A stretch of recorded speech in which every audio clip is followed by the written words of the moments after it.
اللہ تعالیٰ کی مہربانی فضل ہے کہ اللہ تعالیٰ دوسرے دہے کے آخری دن میں آخری رات میں اللہ تعالیٰ نے ہم سب کو یہاں پر جمع فرمایا۔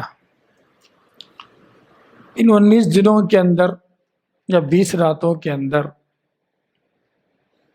اگر آپ غور کریں نا، اللہ تعالیٰ کی اتنی ساری مہربانیاں ہم پر ہوئی، سبحان اللہ۔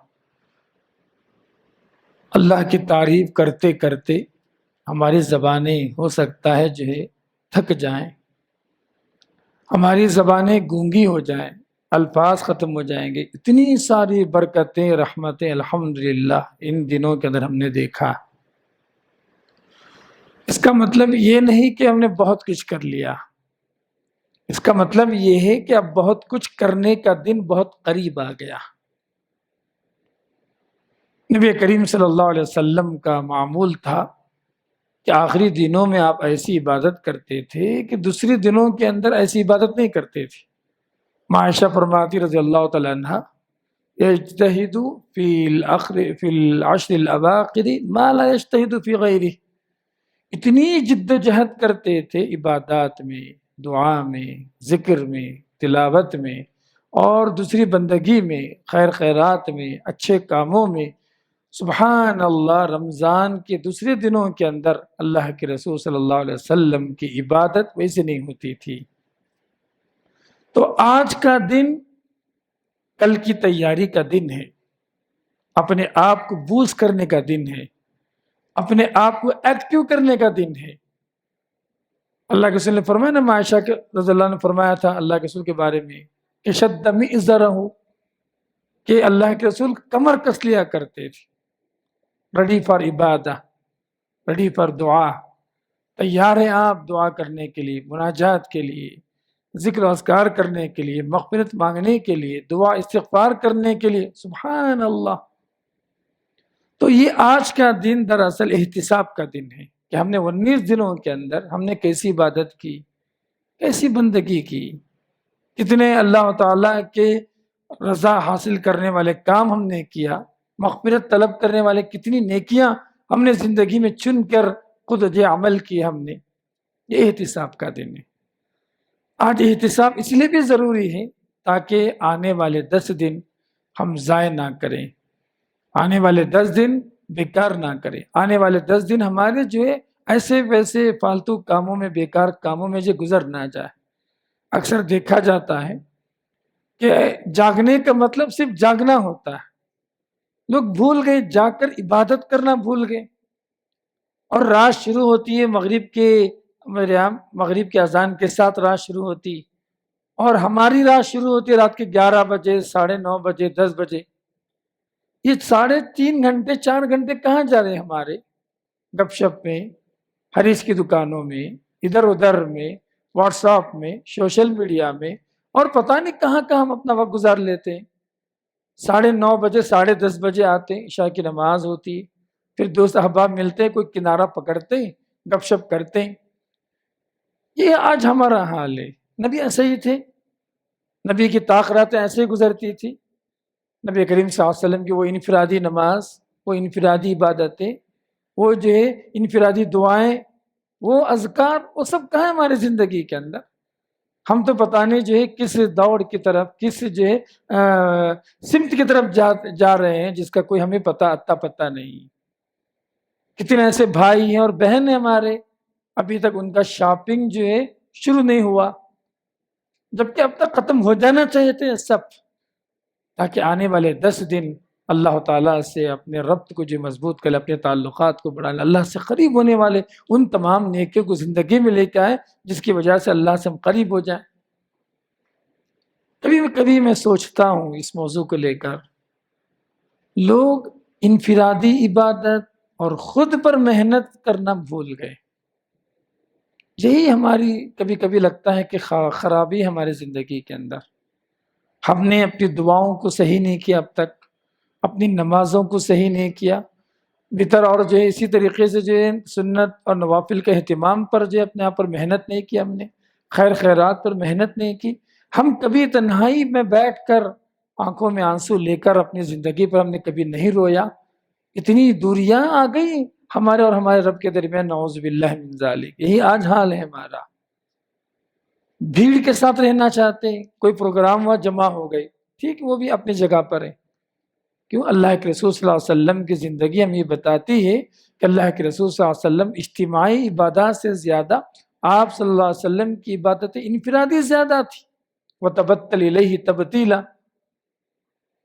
تو میں یہ نصیحت کرنا چاہتا ہوں، یہ تربیت کرنا چاہتا ہوں، یا علم آپ کو دینا چاہتا ہوں، یا اس بات کی طرف آپ کی رہنمائی کرنا چاہتا ہوں، کچھ گھنٹے ہی صحیح، کچھ منٹ ہی صحیح انفرادی عبادات پہ توجہ دے کے دیکھیں، اس کے فائدے آپ زندگی میں محسوس کریں گے۔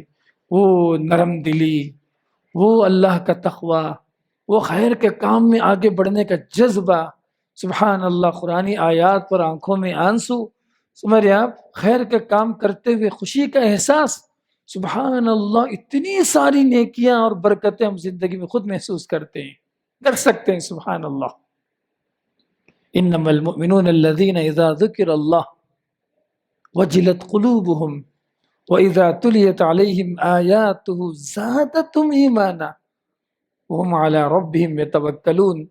اس کے بعد اللہ تعالیٰ نے نماز کا ذکر کیا، زکوٰۃ کا ذکر کیا، انفاق کا ذکر اس آیت کے بعد۔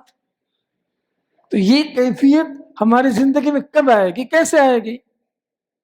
صرف خود کے احتساب سے، صرف خود کو بنانے سے، خود کو اپنے آپ کو جو جد و جہد کرنے سے یہ ساری چیزیں پیدا ہو سکتی ہیں، ورنہ ایسے ہی آئے چلے گئے، ایسی بات نہیں ہونی چاہیے۔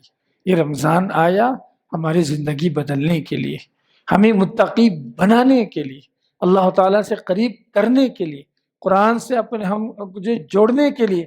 یہ جو برکتیں ہیں، یہ جو مقصد ہے رمضان کا، اس کو فوت ہونے نہ دیں۔ چلیے، یہ 10 منٹ کا جو وقت تھا احتساب کا تھا، آپ کو جگانے کے لیے تھا۔ اسی موضوع کو سوچتے سمجھتے ہوئے سورہ عصر کے بارے میں بتانا چاہتا ہوں۔ اسی پس منظر میں دیکھیں، سبحان اللہ، اللہ فرماتا ہے والعصر، قسم ہے زمانے کی، ان الانسان لفی خسر، انسان سراسر نقصان میں۔ اللہ تعالیٰ نے نقصان کا ذکر نہیں کیا، کون سا نقصان ہے؟ یہ مطلق نقصان کا ذکر فرمایا۔ کہا کہ الانسان میں الف لام استغراق کا ہے۔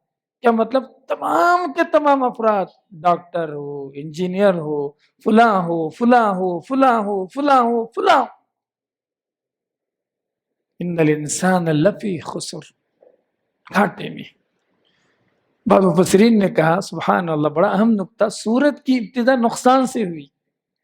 اللہ تعالیٰ نے اس سورت کی ابتدا نقصان سے فرمائی، اور اس سورت کی انتہا، اس سورت کا جو اینڈ ہے نا، کمال کی طرف، فائدے کی طرف اللہ تعالیٰ نے سورت کی جو انتہا فرمائی۔ سبحان اللہ، اس کی آیتیں۔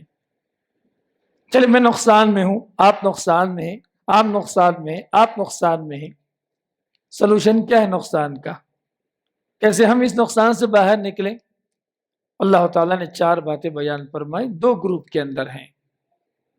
پہلا گروپ یہ، الا الذین آمنوا، ایمان، علم، وعملوا الصالحات، نیک اعمال، عقیدہ، عمل۔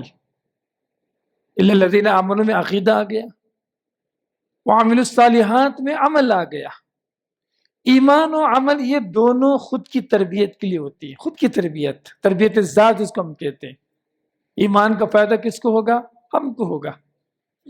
عمل صالح کا فائدہ کس کو ہوگا؟ ہم کو ہوگا۔ الا الذین آمنوا وعملوا الصالحات، فرمایا کہ سوائے ان لوگوں کے جو ایمان لے آئے، بھلے کام کیے، خود کو جو بوس کیا، خود کو نیکیوں سے آراستہ و پیراستہ کیا، ایمان سے مزین کیا، سبحان اللہ، علم اور عمل سے اپنے آپ کو جو تیار کیا، یہی پہلا نسخہ ہے نقصان سے بچنے کا۔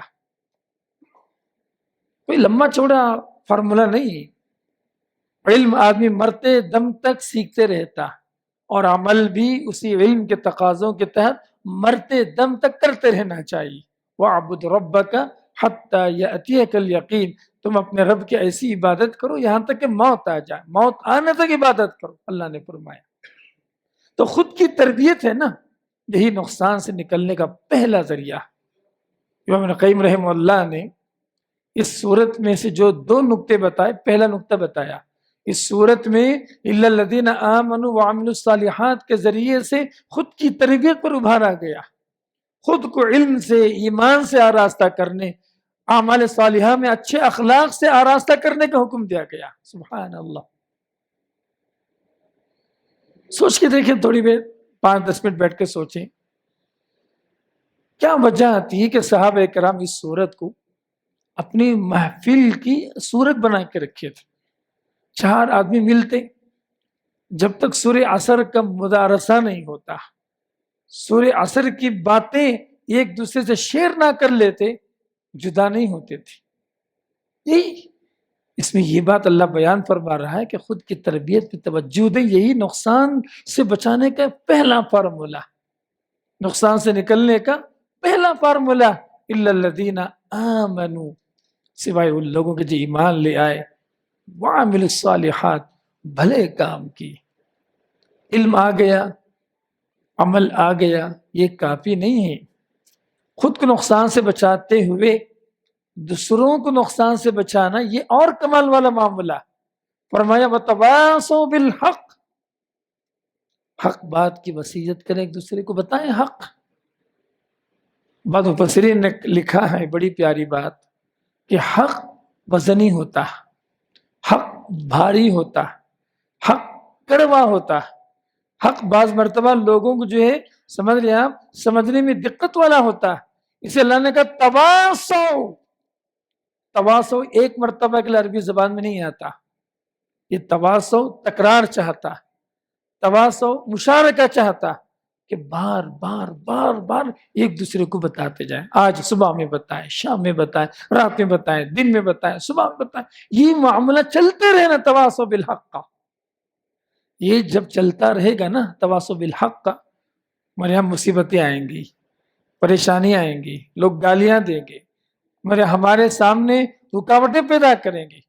ان تمام مرحلوں میں جو چیز ساتھ دینے والی ہے تواصو بالصبر، کہ ہم ایک دوسرے کو صبر کی تلقین کریں، صبر کی طرف ابھاریں۔ تو یہ تواصو بالحق و تواصو بالصبر ہے نا قوم کی تربیت۔ تو نقصان سے بچنا ہے، نقصان سے بچانا ہے، خود کی تربیت اور جو ہے قوم کی تربیت کے بغیر ہم نقصان سے نہیں بچ سکتے، نہ دنیا کی نہ آخرت کی۔ یہی اس صورت کا موٹیو ہے، اس صورت کے اندر اللہ تعالیٰ نے ہم کو ابھار رہا ہے۔ اس لیے امام شافعی رحمہ اللہ نے کہا تھا آپ اگر کسی آدمی کو حجت حاصل کرنے کے لیے سمجھے آپ قرآن مجید کی دوسری صورتیں اگر نہ اتاری جاتی، سورۃ العصر کافی ہوتی اس کے لیے، یہ کافی اس کے لیے، لکفتہم، یہ صورت کافی کسی بھی آدمی کی ہدایت کے لیے، کسی بھی آدمی پر حجت قائم کرنے کے لیے، کسی بھی آدمی کو نیک اور صالح بننے کے لیے، کسی بھی آدمی کو جو کامیاب انسان بننے کے لیے یہ سورۃ العصر کافی۔ بعض سلف کہا کرتے تھے کہ سورۃ العصر کا معنی اور مفہوم ہے نا، میں ایک آئس بیچنے والے، برف بیچنے والے سے سیکھا، ایک سلف کا جملہ ہے یہ۔ اس سورۃ العصر میں جو بات بتائی جا رہی ہے، جس نقصان کا میرے یہاں تذکرہ ہو رہا ہے، جس نقصان سے بچنے کا فارمولہ بیان کیا جا رہا ہے، اس آیت کی سمجھ، اس آیت کا معنی، اس آیت کا مفہوم میں نے ایک برف بیچنے والے سے سیکھا، سمجھا۔ برف لگا کے بیٹھا تھا ایک آدمی، کیا کہہ رہا تھا؟ ارحمو، لوگو اس آدمی پہ رحم کرو جس کا رأس المال گھل رہا ہے۔ ایک آدمی برف لے کے بیٹھا ہے، بھئی آپ برف خرید لو ابھی، ورنہ یہ میرا جو رأس المال ہے، میری جو پونجی ہے، میرا جو کیپٹل ہے، وہ سب گھل جائے گا، پانی بن جائے گا، اس سے پہلے تم خرید لو۔ تو کہتے ہیں کہ سورۃ العصر کے اندر وہی بات بتائی جا رہی ہے، ہماری زندگی ختم ہونے سے پہلے جو رأس المال ہے ہمارا، جو ہمارا کیپٹل ہے، اس سے پہلے ایمان اور عمل کے جو ہے سمجھ ہم خرید کر اس سے مزین ہو کے اپنی آخرت کو بچا لیں۔ تو اس صورت میں نقصان کا جو تذکرہ ہو رہا ہے، یہ رأس المال کی بات ہے۔ کیوں؟ اگر کوئی آدمی ایمان نہیں لایا، عمل صالح سے اپنے آپ کو مزین نہیں کیا، تواصو بالحق تواصو بالصبر کو لے کر نہیں آیا، سب سے بڑا نقصان یہ ہوگا کہ اس کی آخرت گئی، اس کی پوری زندگی چلے گئی۔ کتنی بڑی اہم صورت ہے سورۃ العصر، اس کے بارے میں جو ہے ہم ایسے ہی سنتے ہیں پڑھتے ہیں، لیکن معنی اور مفہوم غور کریں گے تو اتنی ساری نصیحتیں، اتنی ساری باتیں، سبحان اللہ۔ میں نے آج کے درس میں سورۃ العصر کی روشنی میں کئی باتیں آپ کو جو ہے بتائی۔ نمبر 1، سب سے پہلے یہ سمجھیں کہ میں نقصان میں ہوں، I am a loser، میں نقصان میں۔ جب تک یہ سائیکالوجی پیدا نہیں ہوگا نا، آپ نفع کی طرف، کامیابی کی طرف، نقصان سے اٹھنے کی طرف آپ کی سائیکالوجی نہیں بدلے گی۔ اسی لیے سورت میں اللہ تعالیٰ نے کہ سبحان اللہ، سورت 3 میں اللہ تعالیٰ نے کمال کی طرف بات شروع کی، اور نقصان کی طرف اللہ تعالیٰ نے سورت 3 میں اللہ تعالیٰ نے جب بات ختم فرمائی، اس سورت میں اللہ تعالیٰ الٹ دیا، پہلے نقصان سے اس سورت کا جو ہے آغاز کیا گیا۔ یہ نصیحت ہے کہ ہر سننے والا یہ سمجھے کہ میں لاس میں ہوں، میں نقصان میں ہوں۔ ایمان کا لاس ہے، عمل صالح کا لاس ہے، عقیدے میں ہم کمزور ہیں، اچھے کام، اچھے اخلاق میں ہم پیچھے ہیں۔ یہ سائیکالوجی سمجھیں آپ۔ فائدہ کیا ہوگا؟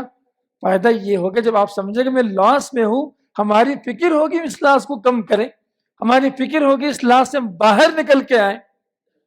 یہ بڑی کمال کی چیز ہوگی انشاءاللہ۔ یہ پہلی بات۔ دوسری بات، دنیا اور آخرت کی کامیابی کا انحصار 4 باتوں پر ہے۔ خود کی تربیت میں 2 باتیں، قوم کی تربیت میں 2 باتیں۔ خود کی تربیت میں ایمان اور عمل صالح، اور قوم کی تربیت میں تواصو بالحق تواصو بالصبر۔ اور خود کی تربیت میں نے کہا کہ ایمان سے مراد عقیدے کی اصلاح، اور عمل سے مراد نیکیاں اور اچھے اخلاق کا جو ہے اچھے اخلاق کو اپنانا، اور تواصو بالحق کے مراد نیکی کا حکم دینا، برائی سے روکنا، اور تواصو بالصبر سے مراد اس راستے میں آنے والی تمام مسائل اور مصیبتوں کو اپنے آپ سے بچانا۔ یہی اس صورت کا جو مقصد ہے، اس صورت کا بیک گراؤنڈ ہے جو میں آپ کے سامنے رکھا۔ اور آخری جملہ میں نے بات بتائی اس صورت میں کہ اس صورت کے اندر راس المال کے نقصان کی بات بتائی جا رہی ہے کہ بعض سلف نے کہا کہ اس صورت کا معنی اور مفہوم میں ایک برف بیچنے والے سے سیکھا ہے، جو کہہ رہا تھا کہ یہ لوگوں رحم کرو مجھ پر، اس آدمی پر جس کا راس المال ڈوب رہا ہے، جس کا راس المال ختم ہو رہا ہے، جس کا راس المال گھل رہا ہے، اس پر رحم کرو۔ تو اسی طریقے سے ہم اپنے راس المال کو کیا نہ کریں، گھلنے نہ دیں۔ اللہ تعالیٰ سے دعا ہے کہ بولنے والا مجھے، سننے والے ہم تمام کو اللہ تعالیٰ نیک عمل کی توفیق عنایت فرمائے۔ اس صورت پہ غور و فکر کی جو ہے تدبر اور تفکر کی انشاءاللہ جو ہے اللہ تعالیٰ توفیق عنایت فرمائے۔ اور بھی بہت ساری باتیں تھی، انشاءاللہ پھر کبھی اس موضوع کو جو ہے ہم اور تفصیل کے ساتھ آپ کے سامنے رکھیں گے، تاکہ اس صورت جسے صحابہ کرام کی زندگی میں یہ آ گئی تھی، اٹھتے بیٹھتے اسی صورت کے ذریعے سے نصیحت کیا کرتے تھے، ایک دوسرے کی تربیت کیا کرتے تھے، ایک دوسرے کا تزکیہ کیا کرتے تھے، سبحان اللہ۔ ویسے ہی ہم بھی اس صورت کو زندگی کا معمول بنائیں، مگر انشاءاللہ یہ صورت ہمیں دنیاوی اور اخروی دونوں کامیابی انشاءاللہ ہم قرار کر سکتی ہے۔ جزاکم اللہ خیر۔ سبحانک اللہ بحمدک، اشہد ان لا الہ الا انت، استغفرک واتوب الیک۔ السلام علیکم ورحمۃ اللہ وبرکاتہ۔